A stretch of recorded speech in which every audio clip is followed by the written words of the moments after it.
नमस्कार दोस्तों। आज हम आपके लिए एक रोमांचक कहानी लेकर आए हैं जो प्राचीन भारत की पंचतंत्र कहानियों का हिस्सा है।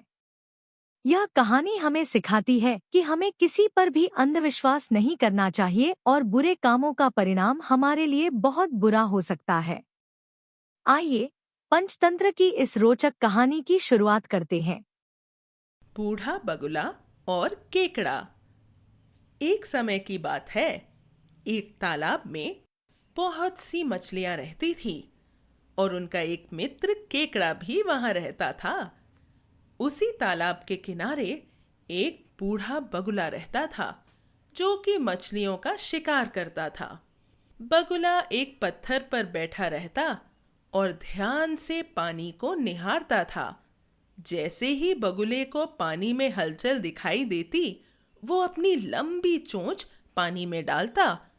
बगुला इतने ध्यान से मछलियों को देखता था कि जब वो पानी से चोंच बाहर निकालता, उसमें एक मछली जरूर होती थी।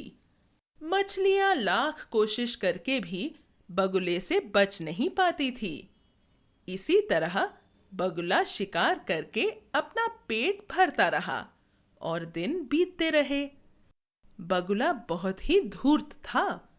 वो अक्सर पास के बस्ती में उड़कर चला जाता था और वहां इंसानों की हरकतें ध्यान से देखा करता था। एक दिन बगुले ने देखा कि कंठी माला पहने एक बुजुर्ग की गांव के सभी लोग बहुत इज्जत कर रहे हैं। वो कोई सन्यासी थे जिनके भोजन की व्यवस्था भी गांव वाले ही कर रहे थे। इसी तरह समय बीतता गया और धीरे धीरे बगुले की आंखों की रोशनी कम होने लगी। इसी कारण बगुले को चिंता होने लगी कि शिकार के लिए आंखों की रोशनी ही महत्वपूर्ण है। ऐसा क्या करूं मैं कि मुझे शिकार न करना पड़े और आने वाले दिनों में मुझे भोजन भी मिलता रहे। बगले को एक तरकीब सूझी और उसने गांव में देखे हुए सन्यासी की नकल करनी शुरू की। उसने अब तालाब में शिकार करना कुछ दिन के लिए बंद कर दिया और बगुला अब आसपास से कुछ कीड़े मकोड़े खा लेता और तालाब किनारे आकर चुपचाप बैठ जाता। मछलियों ने भी महसूस किया कि अब वो केकड़े का शिकार भी नहीं करता है। बगुले के बारे में सभी ने आपस में चर्चा भी की। लगता है बगुला काका अब बदल रहे हैं। देखो, हमारा शिकार भी नहीं करते। केकड़े को हमेशा बगुले पर शक होता कि उसने अपना स्वभाव कैसे बदल डाला। इस बात पर उसने मछलियों को सतर्क भी किया। जब बगुले को समझ आया कि पहले केकड़े से दोस्ती करनी होगी, बगुले ने खुद को भगत दिखाने के लिए कहीं से ढूंढकर एक तुलसी माला पहन ली और तालाब किनारे बैठे बैठे राम राम जपता रहा। धीरे धीरे मछलियों ने बगुले से डरना बंद कर दिया। अब वो सब उसके आसपास खेलती रहती और बगुला उन्हें कहानियां सुनाता। एक दिन केकड़ा तालाब किनारे आकर बगुले से कुछ दूरी बनाकर बैठ गया। बगुले ने उसे देख लिया था, पर उसने केकड़े को न देखने का भान किया और उदास शक्ल बना रोने का नाटक करने लगा और आंख मूंद कर बुदबुदाने लगा। हे राम, मेरे इन सारे बच्चों पर दया करना प्रभु। अब केकड़े को भी भरोसा हो गया कि बगुला भक्त हो गया है। उसने आगे बढ़कर बगुले से माफी मांगी। अब बगुले का रास्ता साफ हो गया था। जैसा उसने सोच रखा था वैसे ही हुआ। एक दिन बगुला हैरान परेशान दिखा। सारी मछलियां और केकड़ा उसके पास तैरने लगे और पूछने लगे कि बाबा, क्या हुआ है? आप परेशान क्यों हैं? बगुला उदास सी शक्ल बनाकर कहने लगा, क्या बताऊं बच्चों, कल शाम मैंने कुछ मछुआरों की बात सुनी है। वो कह रहे थे कि अब की बार जब वर्षा नहीं होगी, इस तालाब में ढेर सारी मछलियां हैं। तालाब में पानी कम होते ही हम सब जाल डालकर इन सारी मछलियों को पकड़ लेंगे। ये बात सुनते ही सारी मछलियां डर गईं और सभी रोते हुए कहने लगी कि बाबा, अब हमारा क्या होगा? अब आप ही कोई उपाय बताइए। बगुला मन ही मन खुश हुआ और गंभीर भाव से बोला, डरो मत बच्चों, मैं कल ही पहाड़ी के उस पार देख कर आया हूँ। वहाँ एक बहुत ही गहरी झील है जिसका पानी कभी नहीं सूखता, और वो झील इतनी ऊंचाई पर है कि वहाँ कोई मनुष्य भी नहीं आ जा सकता। तुम सबको अब वहीं रहना चाहिए। ये सुनकर सारी मछलियां बहुत खुश हुईं, परंतु केकड़ा हैरान हुआ और उसने हैरान होकर प्रश्न किया, बाबा, मछलियां वहां तक जाएंगी कैसे?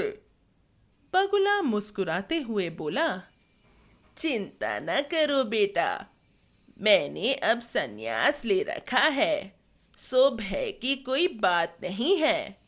सभी को बारी बारी मैं उस झील में अपनी चोंच में लेकर जाऊंगा। जब तक जल सूखे हम सब सुरक्षित यहाँ से निकल चुके होंगे। ये सुनकर सारी मछलियों ने तुरंत बगुले को अपनी सहमति दे दी। अगले दिन से बगुला हर रोज 1 या 2 मछली लेकर जाने लगा। धीरे धीरे तालाब की सारी मछलियां खत्म हो गईं। एक दिन बगुले ने केकड़े से कहा, चलो बेटा, तुम्हें भी तुम्हारे दोस्तों के पास ले चलूं। वो सभी तुम्हें याद करती हैं। सारी मछलियां उस झील में बहुत खुश हैं। केकड़ा अकेला उदास भी रहने लगा था। वो भी तैयार हो गया और बगुले ने केकड़े को अपनी पीठ पर बैठने को कहा। केकड़े के बैठते ही बगुला उड़ चला उस अनदेखे झील की ओर। पहाड़ी के ऊपर जाते ही केकड़े को समझ आया कि वहां कोई झील नहीं है। अब केकड़ा मन ही मन अपने प्राण बचाने का तरीका सोचने लगा। उसने बगुले से कहा, बाबा, मेरा सर घूम रहा है, कुछ देर रुक जाओ ना। बगुला पहाड़ की चोटी पर रुक गया। केकड़े ने बगुले से पूछा, बाबा, झील कहाँ है?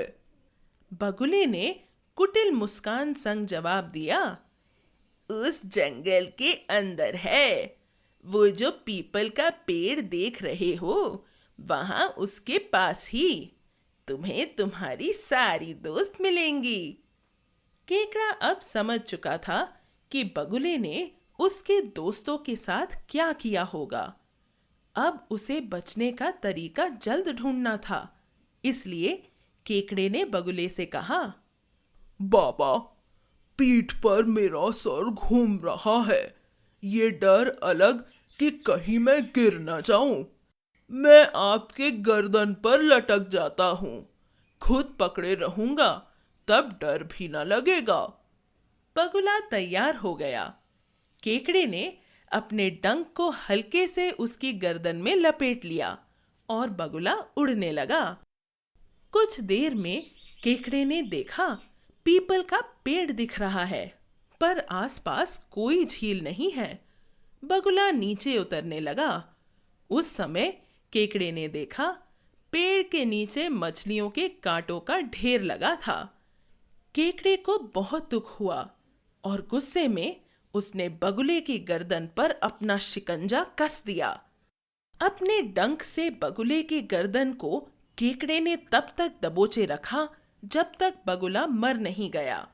उसके बाद उदास केकड़ा एक बिल में समा गया। इस कहानी से हमें यह शिक्षा मिलती है कि हमें किसी पर भी अंधविश्वास नहीं करना चाहिए, और यदि हम दूसरों के साथ बुरा व्यवहार करते हैं तो इसका परिणाम हमें कई गुना भुगतना पड़ सकता है। आप स्टोरीवेव्स ऐप को एप्पल या एंड्रॉयड ऐप स्टोर से डाउनलोड करके इस संग्रह और दुनिया भर की संस्कृतियों से अधिक कहानियों का अन्वेषण कर सकते हैं। एक स्टोरीवेव सदस्यता एक महीने में $1 से कम खर्च करती है, जो आपके परिवार के लिए गुणवत्तापूर्ण कहानियों को लाने के सबसे सस्ते तरीकों में से एक बनाती है। सभी नए कहानियां स्टोरीवेव्स ऐप पर उपलब्ध हैं और सबसे रोमांचक सामग्री केवल ऐप पर ही उपलब्ध है। कृपया YouTube चैनल को सब्सक्राइब करें और स्टोरीवेव्स को इंस्टाग्राम, टिकटॉक और स्पॉटिफाई पर फॉलो करें ताकि आप आगामी सामग्री के बारे में अपडेट रहें। धन्यवाद आप सभी को यह कहानी सुनने के लिए।